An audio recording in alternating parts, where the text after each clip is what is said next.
Olá! Hoje no Diversidade tem Natan Vieira falando sobre o projeto Raízes.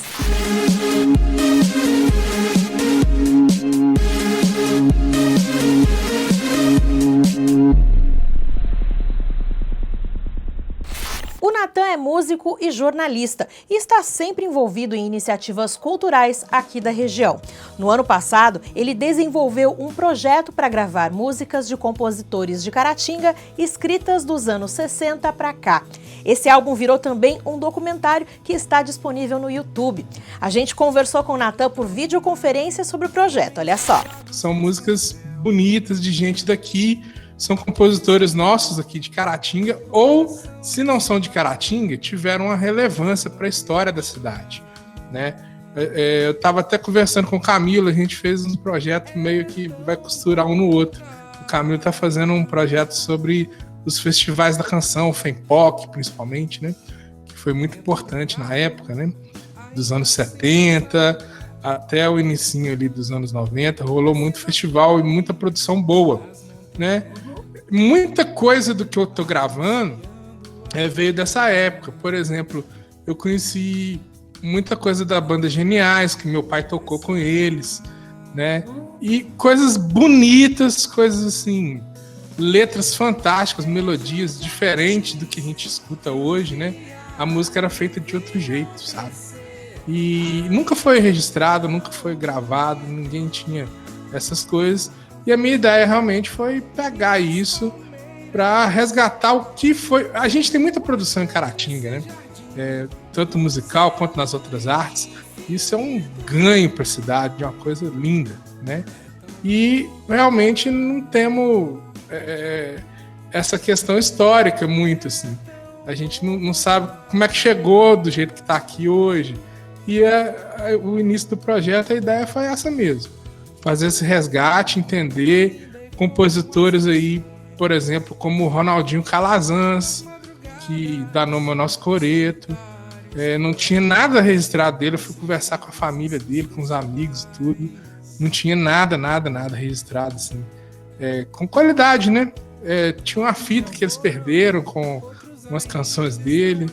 E a família ficou muito feliz, sabe, de eu poder registrar. Eu gravei música do Cabeto. O Cabeto foi meu professor de violão quando eu era bem pequenininho, assim. Eu comecei a aprender com meu pai, mas logo depois eu fui aluno do Cabeto, fui aluno do Eduardo, né, da banda Mil, da Miriam e do Canarim. Então foi a turma que me deu aula de violão. Então um dos caras que eu sempre ouvi a vida inteira, né? Desde moleque eu via o Cabeto tocando com a turma, o Kim, né, todo mundo ali. E eu ficava assim, pô, um dia eu quero tocar igual o Cabeto. E pra mim é uma honra, cara, gravar o Cabeto, né? Tô dando um exemplo dele aqui. Porque realmente eu tenho admiração por ele, foi meu professor, cara. E eu vejo ele falando de mim hoje, assim. E ele vem a Caratinga, ele me chama pra tocar, né? A gente ficou amigo e ele contribuiu muito, assim, na minha formação musical. Tem gente que eu sou muito fã, né? O Flavinho Boca.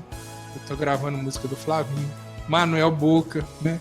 Os dois irmãos aí, os meninos da Agripina. Eu fico brincando com eles assim, né? E, cara, por exemplo, o Manel tem uma produção musical frenética, assim. Todo dia ele faz uma música. E ele tem muita coisa boa, mas é uma produção com quantidade, mas com muita qualidade, com uma poesia sensacional. O Manel gosta de acordes diferentes, sabe? Ele arruma afinações diferentes do violão. É um compositor sensacional, diferenciado, assim. Eu tenho o maior orgulho de ser amigo do Manel mesmo. Flavinho é outro cara, genial, né? Tem muita coisa legal, ritmos diferentes. Flavinho tem uma gama de ritmos, assim, no repertório dele que é invejável, né? Ele vai do samba ao rock, ao reggae, a MPB, aquelas coisas todas do Clube da Esquina, ele faz coisas sensacionais. E tem a turma que já não tá com a gente mais, né? Por exemplo, o Claudinho, né? Que é irmão do Tando, todo mundo conhece o Tando, o Souley. O Claudinho já não tá com a gente mais. O cara do rock and roll, né? Foi embora cedo e fez carreira lá em Belo Horizonte. O Alder Júnior já gravou o Claudinho, né? Muita gente boa já fez um som com ele. E o Claudinho fez uma música para a banda Mil. Então, por exemplo, Tá vendo como é que eu vou costurando a música na cidade? Então, assim, é uma costura mesmo. Então, conta até um pouquinho da história da banda Mil e tem uma canção do Claudinho Soleil com o Pudim, né? Dentro do documentário, até o Erci também tem uma fala dele para explicar essa questão toda, como é que foi a banda Mil, né? Vamos ver quem mais que tem no disco. Tem um cara fantástico que é de Juiz de Fora, né? Que está dentro desses contextos dos festivais, que é o Jorge Alves. O Jorge Alves, eu tenho 2 canções dele no Raiz. Uma com o Bertoldo, que é irmão, vocês vão conhecer com certeza, do Silvio Henrique Pagi, né? Que foi delegado aqui há muito tempo. O Silvio também gravou um disco sensacional, chama Na Praça, né? E o Bertoldo foi parceiro do Jorge, ganharam um festival com essa canção, Meu Lar, Meu Lampião, né? E o outro foi o Gilson Reis, dos Geniais. Geniais, gente, pra quem não sabe, foi a banda que deu o pontapé inicial para ter stand banda em Caratinga. Na época, eles eram os Beatles, assim, caratinguenses, sabe? Eles tiravam as coisas, ouvia a rádio AM de madrugada, com um gravadorzinho, assim, o dedão no rec, para poder tirar a música para tocar no outro dia, assim. Era o recurso que tinha na época. Então você vê esses caras contando. Os caras são realmente os heróis da música, assim. A partir dos Geniais que a coisa começou a funcionar em Caratinga, e Caratinga começou a ter um respeito, assim, quando ia tocar fora, sabe? Porque os caras eram muito bons, assim. Era uma banda diferenciada no cenário regional, assim, falo até mais Minas Gerais, porque eles tocavam em festival pra caramba, né? Ganharam muito festival. Então tem todo esse contexto, né? Você vê que é uma questão, assim, uma questão de pertencimento da cidade e uma afetividade com essas canções que é fora do normal, assim, né? Eu acredito que isso transpassa a minha interpretação, assim. Daqui a pouco, depois do intervalo, tem a segunda parte da nossa entrevista com Natan Vieira. Fique ligado.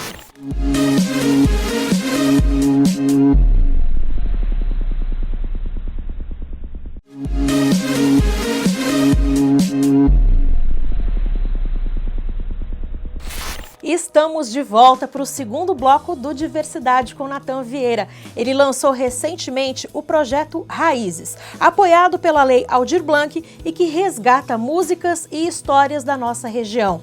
Inicialmente, a ideia era só gravar as canções, mas o papo do músico com os autores foi tão bacana que acabou rendendo um documentário. Só que aí, o que acontece? Para você fazer qualquer registro assim, profissional, né? Você fazer um registro em casa, beleza, você faz, solta lá no YouTube, né? Enfim. Mas para fazer a coisa profissional direitinho, já que eu tô mexendo com verba pública, né? É um disco, né? Sério, né? Vamos dizer assim, sério. Então, para poder fazer isso, a gente precisa da autorização dos autores, né? Ou de quem não é autor, mas, né, a família de alguém que já não tá aí mais. A gente precisa, né, autorizar para ficar registrado, bonitinho, né? Então, eu falei assim, bicho, eu vou levar uma câmera para pedir autorização para esse povo. Porque eu tenho uma facilidade com câmera, né? Aí, ficou fácil. Eu vou pegar uma câmera aqui, vou levar e vou bater papo e deixar esse trem ligado lá e vamos ver o que dá. E foi justamente isso que eu fiz, assim. Fui conversar com a turma, deixei uma câmera ligada, né? Um microfone de lapela no autor. Enquanto a gente ia conversando sobre a produção, eu comecei a puxar umas histórias e puxar as histórias das músicas. E no meio do caminho que eu falei, cara, isso aí eu vou aproveitar, isso não vai ficar guardado na gaveta, não, vai virar um documentário. Então esse bate-papo informal que ficou legal, sabe? E acabou que, além da turma falar da música, eles falaram também um pouco desse contexto histórico, de época, o que estava acontecendo na época que foi feita a música. Então eu tenho ali o registro dos anos 60 para cá, na boca da galera que viveu isso, sabe? E com todos esses autores, eles contando as histórias dos festivais, as histórias dos backstage de gravação, por exemplo, quem gravou, Então tem muita curiosidade, muita coisa legal, assim, na boca desses autores e dessa turma toda que fez essa história. Se hoje tem uma produção igual tem em Caratinga, né, eu falo mesmo, graças a essa turma aí lá de trás, que plantou, e a gente está colhendo hoje um monte de frutos aí, com todas as facilidades da tecnologia digital, né? Mas quem plantou lá atrás, plantou arduamente aí, e essas histórias estão sendo contadas nesse filme. Eu fiquei muito feliz de poder registrar isso. Por exemplo, uma história legal. Caratinga e o Brasil era muito difícil, né? Caratinga, principalmente no interior, de ter instrumento importado, né? E não tinha, só tinha coisa nacional, e na época o instrumento nacional era meio duvidoso, assim, a fabricação e tal. Então a turma usava uns instrumentos assim, durão, as guitarras tonantes, né? Uns troços, umas baterias quase que caseira. E aí a turma veio quando começou a abrir assim para coisa internacional, começou a vir guitarras, sintetizador, né? Teclado, bateria importada e tal. A qualidade sonora mudou assim completamente. Isso foi no finalzinho, assim, finalzinho mesmo dos anos 80, comecinho dos anos 90 e tal. Aí você vê que a Banda 1000 já começou a usar coisa importada e tal. E lá atrás a galera usava as janinas tonantes, sabe?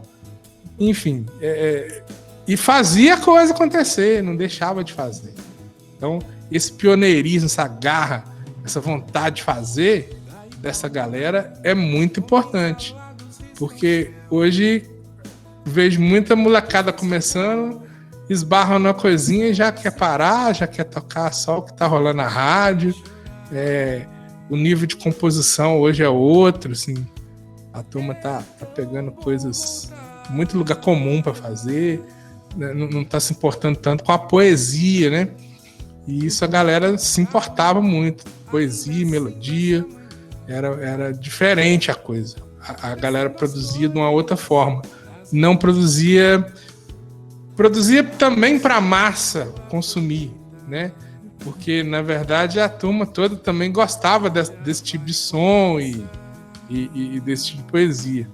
Mas não era uma coisa tão rasa igual é hoje. Hoje eu vejo que é muito raso, e eu acho que o mercado fonográfico está muito nessa de coisa mais rasa mesmo, quer vender ali 3 meses, fez sucesso, descarta, pega outro. Os streamings e todas essas redes sociais de música, né? Vamos botar lá os principais, o Deezer, o Spotify, né? O iTunes, o Amazon. Eu não vejo como ruim, não. Ao contrário, eu acho que dinamiza, né? No meu caso, por exemplo, eu estou lançando raízes em áudio para essas plataformas todas antes de sair o CD físico. Por quê? Eu entendo que as pessoas hoje estão muito mais na internet do que em qualquer outro lugar. E o Milton Nascimento já falava, o artista tem que ir onde o povo tá, né?